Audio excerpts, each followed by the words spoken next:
My father, who between Social Security and his pension from the Royal Navy makes, I think, $52,000 a year, he spends 48, and he was still saving money at the age of 94. That's rich. I have another friend who made between $3 and $10 million a year in between his ex-wife, his alimony, his home in the Hamptons, his jet card. I think he spent most, if not all of it. And there was no way he could stop working. His passive income was not greater than his burn. He is not rich. So how do you become a baller? You have the skill to make money, you have the discipline to save money, and then chart a path where your burn will be less than your passive income. That's what it means to be wealthy or rich. And in my view, that probably means you're a baller.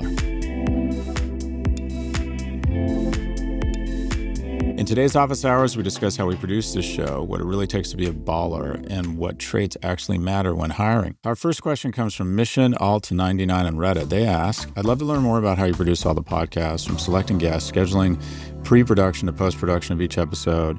How is the team structured for Prof G, and how do you think about producing a high volume of content across brands? Basically, when the recording session ends, what happens next? Our podcast universe is Pivot, which is with my co-host Kara Swisher.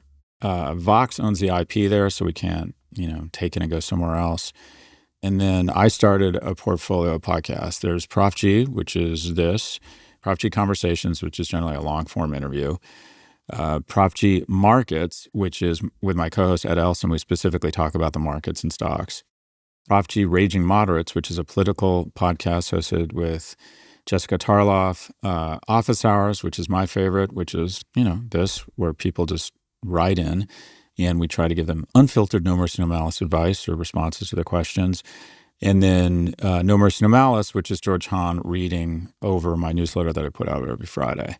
We get a lot of inbound inquiry to be on the show because we've aggregated a fairly large audience, and we tend to hit young, wealthy men, who are impossible to reach because they're all avoiding commercials by being on Netflix and Spotify. So the great white rhino of the consumer economy and then the election is our audience. Our audience is, the average is a 34-year-old male who makes $150,000 a year. That is, quite frankly, a baller. That is somebody that brands want to reach because they're in their mating years and spending money on stupid shit like coffee and watches and shoes and, SaaS-based software because they want to be more attractive to mates or get promoted or scale their business. Are we ruthless around guests? We want to find guests that are famous people, yes, but more than that, we're trying to find people that other people haven't heard of before. Kyla Scanlon, the economist on TikTok, I think she's like 26, reminds me of Ed. I think she's fantastic, so we bring her on regularly. Alice Hahn, this China analyst from Green Mantle, I think she's just a huge find. We've had her on 3 times now. So Aswat Damodaran, who's probably been on more than anyone else. I just think he's fascinating, and I don't know if you know Aswat, he's a colleague at NYU, but he's the best, hands down the best teacher there, maybe one of the best teachers in the world. So I would rather find someone that people don't know than when people come on, some famous CEO comes on, I'm like, okay, boss, you're fucking everywhere. What are you going to tell me you haven't said everywhere in the last 48 hours? So we try to thread the needle between someone that people are interested in hearing from and someone who's not just whoring themselves out everywhere, which is hard because people don't want to come on their podcast unless they're in whore stage, if you will. A lot of effort goes into guests. Now, people think that I am someone who works around the clock and produces just a ton of content on my own. The key to all of this and the key in business is a very simple statement. Greatness is in the agency of others. Prof G is, I think, 14 or 16 full-time people and probably 6 or 8 contractors, video producers or video editors, podcast producers, data analysts. Catherine Dillon runs the business, editors, fact checkers, finance people. I have a tech guy who follows me around the world and makes sure that everything sounds good and is well lit. So we have a ton of people, much less the co-hosts. So these people give our stuff scale and make it professional. I'm always traveling. We try to record the same time each week and punch out a bunch of stuff. So usually I'll sit down and 5 hours later for Prof G and Office Hours. I have a bunch of stuff that will trickle out during the week, and then we throw it over the wall to our video team that slices and dices it. And then they throw it over the wall to our social media team that then just snakes it through all the different channels. I work a lot less hard than people think. I'm very good at not working. I worked pretty much around the clock for I don't know, 25 years of my life, call it 25 to 50. And I decided to kind of get off that hamster wheel and now have a team of people that does all this. So what you're listening to now, I started recording about 2 minutes after I sat down, and 2 minutes after it's over, I will leave. Not because I have work after for 2 minutes, but I like to make everyone laugh. And then everyone else starts to work. We're even talking about having a producer here in London, such that when the production teams end at midnight in the US, we go, it's 5 a.m. here. Someone wakes up here and can begin working. And with Prof G Markets, we're going to daily. So we're really going to have a lot of content, if you will. I'm thinking about launching 2 more podcasts. I'd like to do a Prof G China podcast. I'd like to do a Prof G Economics podcast because we're good at this. We have an infrastructure. I find it interesting. And while I thought I was just going to have sort of some fun with this, it's turning into a real business. The total portfolio I'm open about money. The whole portfolio will probably do about, $17 or $20 million this year. It's a very profitable business. It's very much a winner-take-all business. It takes years to build these things, and just 10 podcasts are responsible or capture a third of all listenership, and I bet the top 100 capture 2/3. So of the 1.6 million podcasts, 600,000 put out content every week. So 5,999,900 are fighting over 1/3 of the listener base. That's how difficult it is. I think it's probably easier to become an NBA player than it is to have a successful podcast at this point. But if you're blessed with having a successful podcast, it's a very lucrative business because the means of production here, I did an analysis. For every one person we have, we get about 50,000 downloads or listeners. And I did the same analysis across Comcast and Disney, and they're getting about 10 or 15,000 views or listens for every one person or employee they have. So the means of production are more efficient here. And so while these are small business, $20 million isn't a big business, it's very, very profitable. It's growing 20 to 30% a year. And now my greed glands are going again. I'm starting to think about launching new podcasts, packaging it all. We're a disciplined company. We try to make great content. We try to be fearless. We try to be entertaining. One of our cultural standards is we overcompensate people. People never think they're overcompensated, but they are, at least here at Prof G. We are, to a certain extent, monetizing my brand and background. We get exceptional advertiser rates.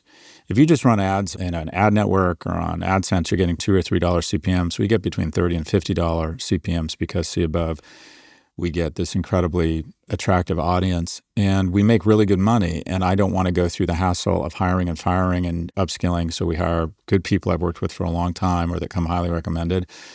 We pay them 30 to 50% above market, and they don't leave. And I find that's just an easier, more enjoyable way to run a business and your life, so to speak. And it's all a bit of a flywheel. The podcast creates speaking opportunities. I make about $4 million a year speaking. I charge an average of about $125,000, $150,000 a speaking gig. I do about 30 a year, 25 a year. The books, I make about $1 million, $1.2 million on each book. Is that right? Maybe $1.5 million, including international. And obviously the podcasts and the speaking support the books, and then the newsletter that goes out every week. We don't monetize it. We've just started monetizing. We're making about $8,000 or $10,000 a newsletter, getting an advertiser sponsor. That goes out to about 350,000 people. It used to be 500,000, and then we cleaned out the people who hadn't opened in a month, a lot of bots. And it all is sort of a flywheel, right? The downloads inspire more book sales. The book sales inspire more speaking gigs. The speaking gigs, inspire more newsletter, more downloads, and the wheel flies, right? So we're trying to create a kind of a content flywheel that supports it. It's a nice business. It's a media business. And once you hit a certain scale, it's very profitable. As you can imagine, it's a decent lift. Thanks for the question. Question number 2. Our second question comes from Pretty Afternoon 7898 on Reddit, and they say, Dear Scott, you mentioned the word baller a lot. I just said it. When describing someone who makes a good income, what is your exact definition of baller? What income level do you need to have to be a baller in your view? That's sort of a amorphous term. Let me start with, what does it mean to be rich? Being rich is having passive income greater than your burn, such that your days are yours, that you can. So I am rich. Why am I rich? Because the income I get from some of the real estate investments I get, passive income, and the income I get from my investment base, which is also passive income, is now greater than my burn. Once you have that, you're rich, because what that means is you have an absence of fear that if you lose your job or the economy shifts, you're still okay. And everything you do on the weekend and more importantly during the week is your decision. Now, the first time that happened to me was very late in my career. I used to have to get up to work. I used to have to figure out, do shit I didn't want to do. And now there's 3 buckets in life. There's things you have to do, right? Your biggest investors in town, it's your, I don't know, it's your anniversary and you have to go to dinner. Not that that isn't great. Not that that isn't something I really look forward to.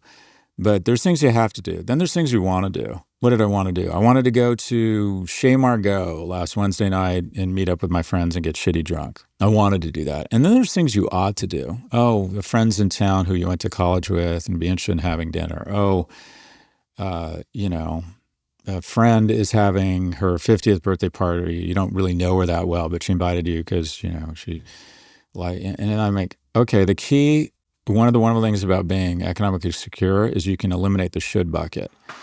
There are a lot of networking events and interesting things. I was invited to go on MSNBC yesterday. I've been making a lot of comments about the political situation.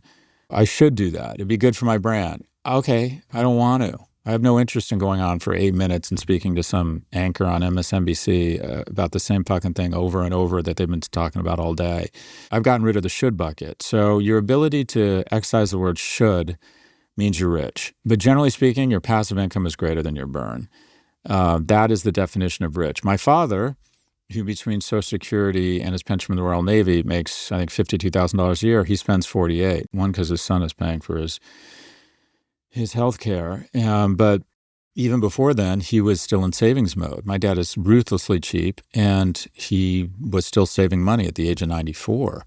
That's rich. I have another friend who ran a very large division of a bulge bracket investment bank, made between $3 and $10 million a year, in between his ex-wife, his alimony, his home in the Hamptons, his jet card. I think he spent most, if not all of it. And there was no way he could stop working. His passive income was not greater than his burn. He is not rich. So this is a way of saying, how do you become a baller? You figure out a way, a financial path. You have the discipline, you have the skill to make money, you have the discipline to save money, and then chart a path towards a point where your burn will be less than your passive income. That's what it means to be wealthy or rich. And in my view, that probably means you're a baller. Thanks for the question. Our final question also comes from Reddit. Marian asks, how much of the hiring discussion looking for cultural fit and the ideal candidate is really people trying to find fancy concepts for intelligence, conscientious, and motivation? Okay, so essentially what you're asking is, what is the value of the interview process? I think that interviewing is mostly worthless. There's a culture test, and that is we like to have everybody provide some input. I mean, almost everyone has blackball power. They don't have the power to hire people, but almost everyone has blackball power. What do we mean by that? Because in a world of remote work, I think it's really important that people get along. People want to spend time with each other. They're motivated to make their own plans to get together. And we're mostly remote. What's interesting is everybody says young people don't want to work in an office. Our young people organically got a workspace in Brooklyn, and most of them show up. I think it's important that everybody, I don't want to say like each other, but enjoy or can tolerate each other's company, because I think it's important in a remote world that people do want to get together on a regular basis in person, and I think it's really nice when they get along. I send my employees on trips all the time, and I think it's fun for them. I think they look forward to it. I think they brag about it to their friends, and I think it's a huge kind of form of soft compensation. And so it's important that they at least minimally get along or have enough respect for each other where they could go to Tulum for 3 or 4 days and get along and not dread going to dinner with that person. So almost everyone has veto authority, but generally speaking, my total hiring strategy is reference hiring. And that is, I got an email today from someone who said, I have someone coming out of MIT this year and he's just fantastic. And I'll look at his background, I'll ask the team, what do we think? And then have people meet him. But we basically make the decisions on reference hiring. And the nice thing about having a small company is you can do a decent amount of research on any individual. I get fooled all the time in interviewing. I think the best interview I had was a woman who came out of, I forget where she came out of, AIG or something like that. She came to one meeting with me and then went on disability leave. She claimed she had an ear problem, which is fine, but would show up for all the social events. So clearly her vertigo or whatever she was suffering with seemed to seemed to temporarily rescind when there was a social event, but couldn't come in for work, and then sued the company after we got acquired and basically got paid for 2 years after coming into the office for a day. She was clearly gaming the system, pretty much an unethical person. And I thought she was just incredible when I interviewed her. And then other people I've interviewed and thought, God, that person was just brightened up the room by leaving it. But then somebody that's worked with them has said they're outstanding. In sum, you want to find anyone they give you as a reference, you don't call. You want to find people that they don't know you're calling, who've worked with them, who will give you a no mercy, no malice appraisal of them. And if somebody I trust says to me, this person's outstanding, I don't care if I have a role or not. I don't care if we need people. I'll hire that person, because in a company, and this is essentially every company right now, where you're not blessed with an amazing brand or enormous capital, it's all about the people. So, and nobody can predict the greatness in people except for other people. So in sum, the interviewing process for us is really something we don't take that seriously. We do it as a sanity check to make sure this person isn't an asshole and people would like to work with them. But we're mostly entirely reference hiring at this point. That's all for this episode. If you'd like to submit a question, please email a voice recording to officehours@profgmedia.com. Again, that's officehours@profgmedia.com. Or if you prefer to ask on Reddit, just post your question on the Scott Galloway subreddit, and we just might feature it in an upcoming episode.